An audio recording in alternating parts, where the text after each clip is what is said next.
Hello everyone, this is Lisa from Power Wheelchairs for Success. And today we're talking to the caregivers out there in terms of their job and how taxing it can be for both ends. So let's talk about the caregivers first because there are emotions involved. So we're going to talk about the caregiver first and then the person they're caring for.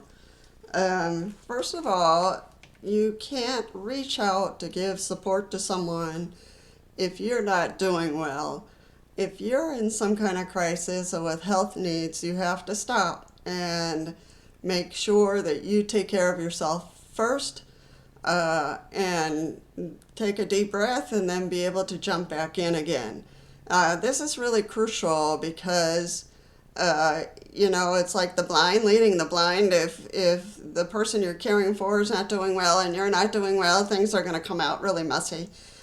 So really, we want to remind the caregivers to take care of their emotions, whether it's exhaustion, whether it's a crisis at their own home, whether it's health issues that the caregiver might have, or any other issues that might be going on. So you really need to slam on the brakes, take care of that first, so that you are put together, that you have all your parts, and you have all that you need to be the caregiver that you want to be.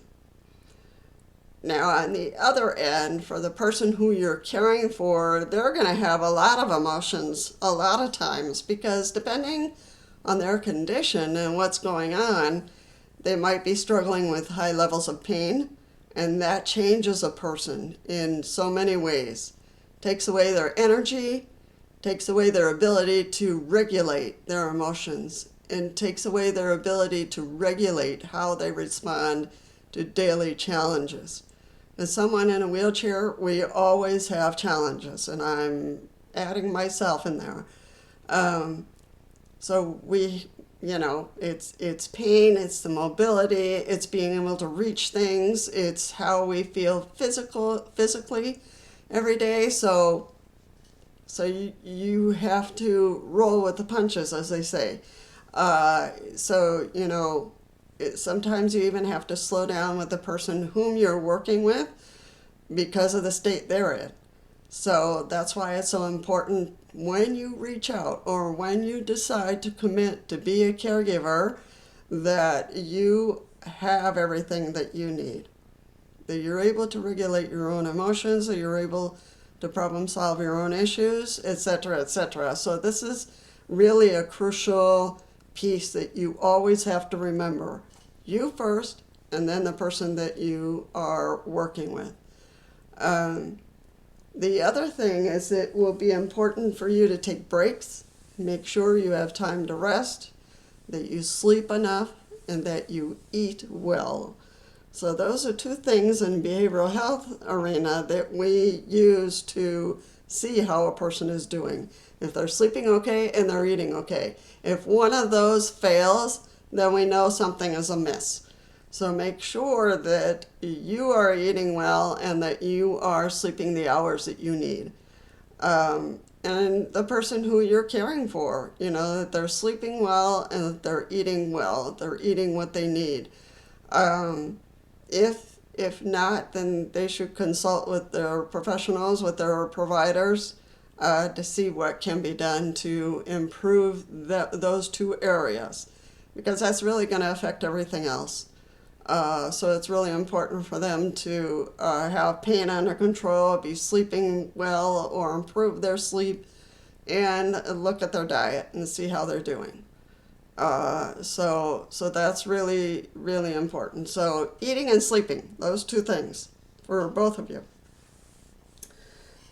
Sometimes it's good for caregivers to join a support group because then you have other people who have experiences you can share with one another, keeping confidentiality as always, but you have that support of people who understand the heaviness of the role that you have. So consider it, looking for a support group in your area or starting a support group. So can be either way. So it just it helps to make friends. It helps to be able to listen to each other. It helps to give support to one another. And that kind of gives you a little boost to be able to continue in that role. Being able to talk to somebody, let's say you don't belong to any support group, but to be able to talk to another professional about your role as a caregiver. So it can be, a friend, it can be, or it could be a counselor. Sometimes working with others and caring for them, sometimes we work with difficult people, period. They're just complicated because of their conditions. Regardless of the shape of the wheelchair, or if they use one wheelchair or two different kinds of wheelchairs, sometimes it's just been very difficult for them, and their health is up and down, their mood is up and down. So you have to be able to ride the waves,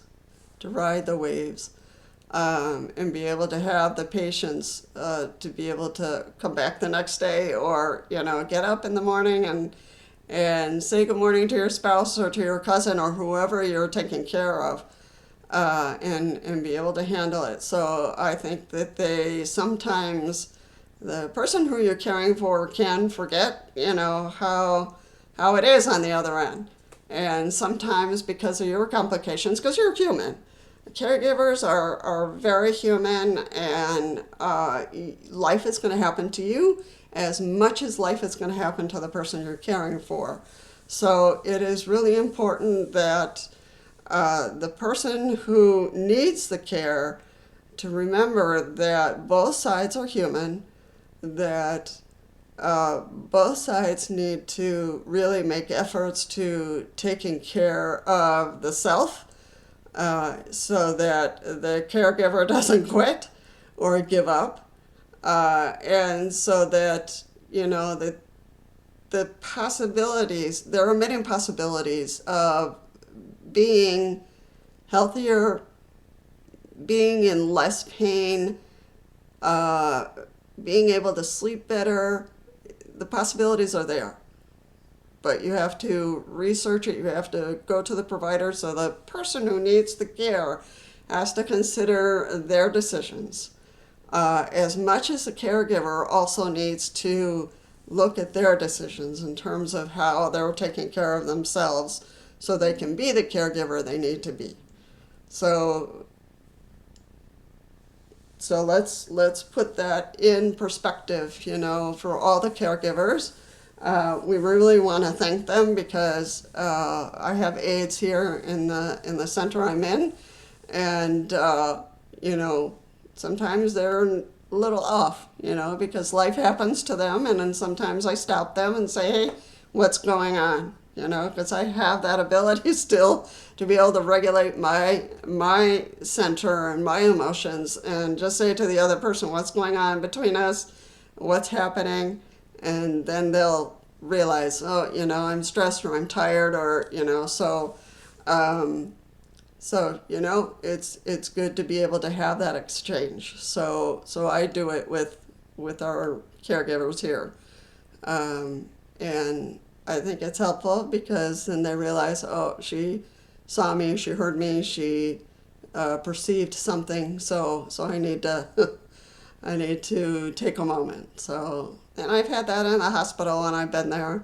I had a nursing assistant who had a very difficult patient, and that patient ran out of the room and ran down the hall. We don't know where they went, but that nurse's aide had to run after the patient and track them down. So she was a little rattled when she got to my room. So I just said, take a moment, take 2, take 3, so that they can calm down, because that is very, you feel a sense of responsibility when you're caring for someone, and for the person they're caring for to run off and into the building and to nowhere is very upsetting for the person who ran and for the nursing assistant. So I've done that. I had another nurse whose dog, I'm not sure if it was a dog or the cat, but she had an animal that died, and she was telling me about the animal, and she started crying. So I just said,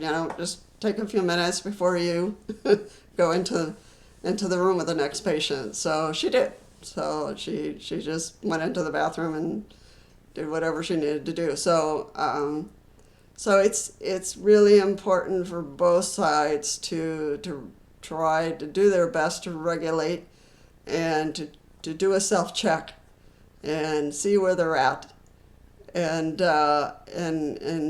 the next moment a little bit better, or the next hour, because sometimes it's not tomorrow I'll do better. Sometimes it's just hour to hour, depending on the circumstances. So these are all just tips and reminders. And so I just want to thank all the caregivers out there who are listening to this. And if any of the people who are being cared for would like to also add other tips, please feel free. And the caregivers to also put in their tips in terms of what is helpful to do, that they have found helpful as caregivers. So I will leave it at that, and I will see you all in the next one. Bye-bye.